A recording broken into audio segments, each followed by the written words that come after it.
Hello అందరికీ ప్రతిరోజు tiffin చేయాలి అంటే అందరికీ అస్సలు వీలు పడదు. అందులోనూ ముఖ్యంగా జాబ్ చేసుకునే వాళ్ళకైతే టైం అస్సలు సరిపోదు.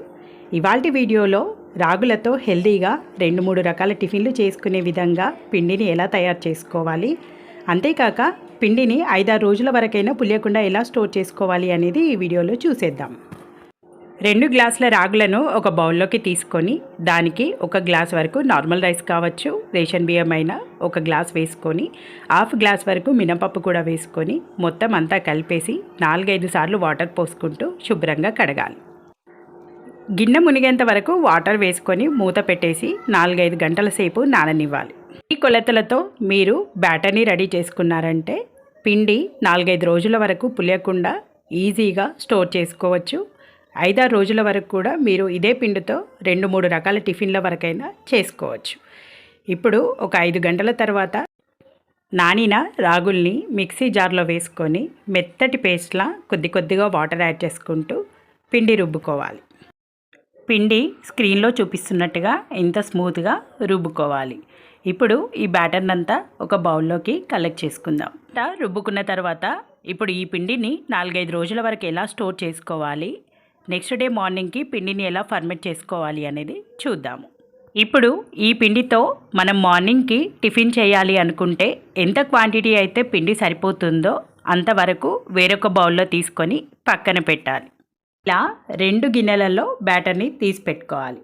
ఒక బౌల్లో బ్యాటర్ అయితే రేపు మార్నింగ్ టిఫిన్ చేయడానికి సరిపోతుంది. ఇంకొక బౌల్లో బ్యాటర్ని మనం పులియపెట్టకుండా డైరెక్ట్గా మూత పెట్టేసి ఫ్రిడ్జ్లో పెట్టేయండి. ఈ విధంగా ఫ్రిడ్జ్లో పెట్టేస్తే మనకు ఫర్మెంట్ కాలేదు కాబట్టి 4-5 రోజుల వరకైనా పిండి స్టోర్ ఉంటుంది. ఇప్పుడు రేపు మార్నింగ్కి సరిపడా పిండిని మూత పెట్టేసి ఇది బయటే ఉండనివ్వండి. మినిమం 8 అవర్స్ అయినా ఉండాలి. నెక్స్ట్ డే మార్నింగ్ కల్లా చూస్తే పిండి మనకి ఫర్మెంట్ అయిపోయి ఇలా పైకి పొంగుతుంది. ఇప్పుడు ఈ పిండిని మనము టిఫిన్ చేసుకోవడానికి ప్రిపేర్ చేసుకుందాం. ఫ్రిడ్జ్లో పెట్టిన పిండి బయటే నానింది కాబట్టి 4-5 రోజుల వరకు ఫ్రిడ్జ్లోనే ఉంచినా కూడా ఫర్మెంట్ అనేది ఎక్కువగా కాదు. టిఫిన్ చేయడానికి బయట ఉంచేసుకున్న పిండిలో కొద్దిగా ఉప్పు వేసి కలిపేసిన తర్వాత దోశ పెనం పైన దోశలుగా వేసుకుంటే సూపర్గా ఉంటాయి.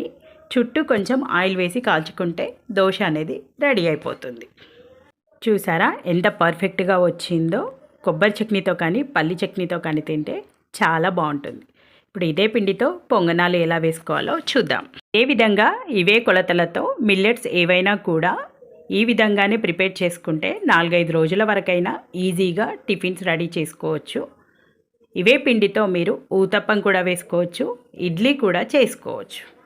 బ్యాటర్లోకి సన్నగా తరిగిన పచ్చిమిర్చి ముక్కలు, ఉల్లిపాయ ముక్కలు, కొంచెం క్యారెట్ తరుగు కూడా వేసేసి అంతా కలిపేయండి. ఇందులోకి వంట సోడా వేయాల్సిన అవసరం లేదు. వీటితో చేసిన బ్యాటరు వంట సోడా వేయకున్నా కూడా మంచిగా పొంగుతాయి.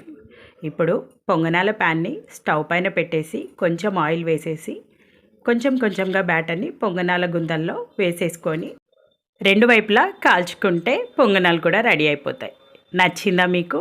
ఇలాంటి వీడియోస్ కోసము మన ఛానల్ని సబ్స్క్రైబ్ చేయండి. వీడియో ఎలా అనిపించిందో కూడా నాకు కామెంట్ సెక్షన్లో చెప్పండి. మీరు కూడా తప్పకుండా ట్రై చేయండి. యూస్ఫుల్ అనిపిస్తే కనుక తప్పకుండా షేర్ చేయండి.